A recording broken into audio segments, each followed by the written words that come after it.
Introduction. If you're on any form of social media, you're probably familiar with the term echo chamber because you've seen it in effect. In the context of social media, an echo chamber is something that occurs when you're consistently exposed to the same type of information or the same viewpoint without any new or dissenting information to break the cycle or offer you a different perspective. For example, if the friends and news sources you follow all share the same social and political views that you hold, it's quite possible that you might see the same news article or political meme shared 70 times by different sources. And if you share those same resources to your own social media, you're contributing to the echo chamber whether you realize it or not. The author observes that social media echo chambers are a perfect example of the invisible power of influence. Because whether we want to admit it or not, when we share something because someone else did, we're allowing ourselves to be influenced by their posts, decisions, and beliefs. And that's just scratching the surface. So, over the course of this summary, we'll explore the invisible power of influence and learn what we can do about it.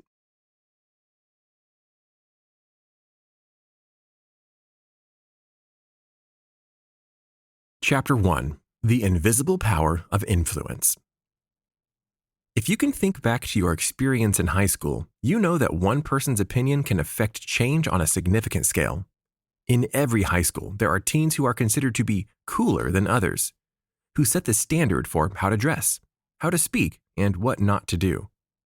And whether you thought about it that way or not, if you copied that person's fashion choices, you were allowing them to influence you. But how does influence really work? What makes someone change their mind and follow another person's example? Why should someone listen to your opinions instead of their own? Many of us don't pause to ask these questions as we go about our daily lives. But the author posits that we should do so because our thoughtlessness allows our choices and viewpoints to be hijacked by the people who have power over us. That's why it's important to be intentional about the choices we make and the voices we listen to. So let's dive in and explore the role of influence in our daily lives. We'll start with a simple but fairly universal example: our relationship with social media. If you're on Instagram, there's a pretty good chance that you've looked at someone else's outfit, home decor, or choice of beverage and thought, "Oh, that's neat. I'd like to have that." Maybe you've even asked that person where their sweater is from, or clicked on the link they've provided so you can have that product yourself. In this respect, social media is kind of like a larger version of high school. We take cues from a host of different people whose styles and personalities we admire. In short, we're letting people on social media influence us. And that's where I come in. In addition to my job at QuickRead, I'm also an Instagram influencer. This means that brands literally pay me to wear or pose with their products. They do that because I promote their brand on my Instagram. I'm giving them exposure to a new and different audience. In fact, I'm doing exactly what we discussed earlier in this paragraph. I'm giving other people a chance to look at my style choices and say, "I'd like to have that." This, in turn, generates publicity and revenue for that brand. And in doing so, I'm quite literally influencing other people's choices. Now, this example of influence isn't necessarily a negative thing. I'm not trying to shame, bully, or pressure anyone into emulating my choices. I'm not communicating that other people are wrong or stupid if they don't choose to dress or behave as I do. I'm simply posting pictures of things that I like and hoping other people will think it looks nice too. At the end of the day, anyone who sees the content on my Instagram still has the power to choose whether they do or do not want to wear or purchase the products I'm modeling. But the point of this example is to illustrate that choice isn't always obvious to people. And, if I'm being totally honest, that's exactly why influencers exist. Marketing specialists understand that many people blindly and thoughtlessly buy anything that is presented to them as the latest, coolest trend. So, influencers are effective marketing strategies because they can make a product appear cool and desirable. People always have the option to use their own heads and decide for themselves, but many people fail to keep that in mind. Instead, they simply buy everything that's marketed to them in the hopes that they'll look like the model on Instagram. But of course, most people aren't conscious of that fact. If you ask them, "Why are you buying that product?" they probably wouldn't say, "Oh, I'm buying it because I feel insecure about myself and I want to look like that model on Instagram." neither would they be likely to say, I thoughtlessly buy everything that's marketed to me because I let other people tell me what looks cool. And that's exactly the problem. These examples perfectly highlight the power of invisible influence.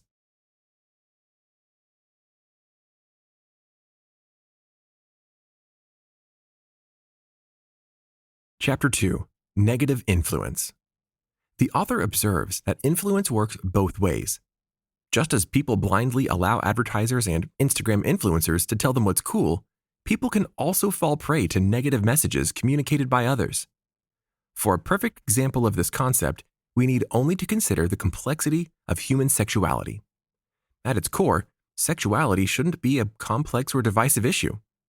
The objective fact of the matter is that sexuality exists on a wide and varied spectrum.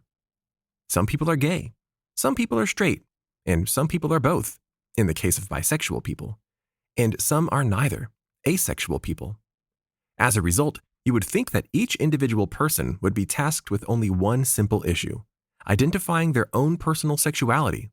But the reality is often far more complex and tragic. Because some people have grown up in homophobic households, they internalize the belief that being gay is wrong or bad. They might also believe that gay people are doomed to eternal damnation, or that gay people deserve to be physically or sexually assaulted. Therefore, many people who are gay may suffer silently in unsupportive or discriminatory environments. Or conversely, they might attempt to hide their sexuality and avoid facing discrimination themselves by actively harassing gay people in order to gain acceptance from their homophobic peers. Similarly, straight people who grow up in this environment may believe that their sexuality is better or morally superior, and this belief may motivate them to discriminate against gay people. They may also feel justified in voting for policies that attempt to strip gay people of their rights. Each of these scenarios are tragic, and they perfectly illustrate the power of influence. Because in each example, we can plainly see how the opinions of people around you can have a profound impact on your worldview. By contrast, we can also see how positive representation can counteract the negative messages we absorb. For example, let's say that someone grew up in a homophobic household and internalized negative messages about their budding sexuality. But maybe later, in the context of a high school or college class, they encountered a positive message from a teacher or a classmate. The contrast of this positive representation might influence them in a different way and encourage them to embrace positive thoughts about the varied spectrum of sexuality. Whether this representation motivates a straight person to support their gay friends or encourages a closeted gay person to be comfortable with their identity, this positive impact makes a tremendous difference. Just as negative influences can cause us to be depressed and conflicted, positive examples can influence us to change our minds, expand our worldview, and explore things that make us happy. So as we can see from these examples, influence has the power to impact us in both positive and negative ways.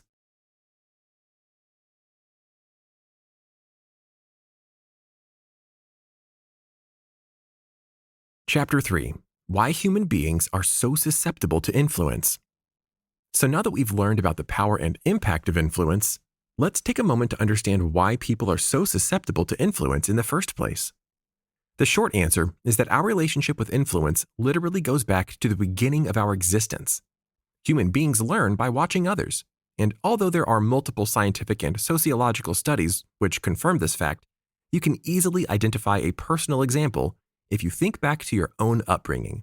Because you watched your caregivers as a child, you learned how to walk, talk, eat, dress yourself, and look after your personal hygiene. You learned social cues through the examples of your caregivers, your teachers, and your peers. You discovered social norms by being told, we use our inside voices in a restaurant, or no one likes stuff like that, that's dumb. Some of these messages, like acceptable standards of behavior, were helpful, while others, like value judgments made by your peers, were toxic and unnecessary. But one way or another, you absorbed a wealth of information by watching the people around you. In fact, without you even realizing it, this information shaped your understanding of what is and is not acceptable in a variety of ways. This well-known fact also helps us to spot warning signs when we see children displaying unusual levels of violence or aggression in the classroom. When we see these behaviors, parents, teachers, and social workers immediately understand that they need to investigate the child's home life because there is a strong chance that a child is imitating what they see modeled at home. So, the key takeaway from this chapter is that people are susceptible to influence because human beings are social creatures. We learn by watching others. But, as we've seen in the 2 previous chapters, we are also susceptible to influence because peer pressure can make us do things that we don't really want to do in order to fit in.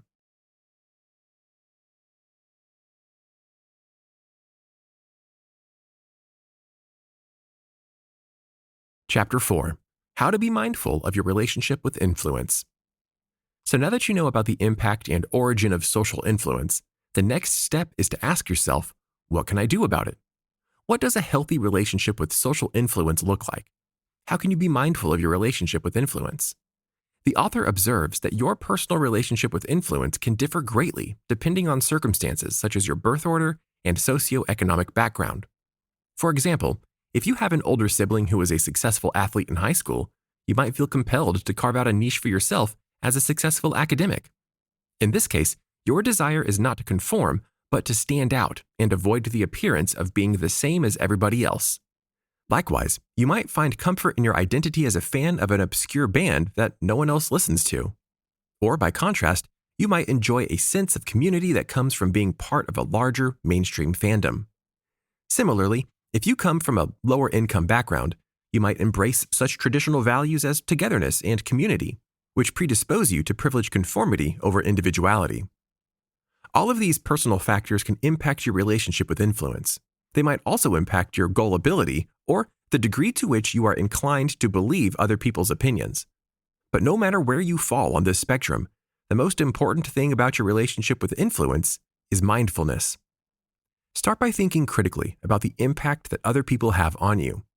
Ask yourself hard questions like, am I making this decision because I want to fit in? Or, do I really like this style? Or am I only wearing it because it's trendy? The desire to belong is a universal facet of the human experience, but it's important that we keep this desire within the confines of a healthy balance. So look for ways in which your tastes and opinions have been shaped by external factors. Ask yourself what you really like and what's really important to you, and don't be afraid to do the hard work of standing up to peer pressure and removing unhealthy influences from your life.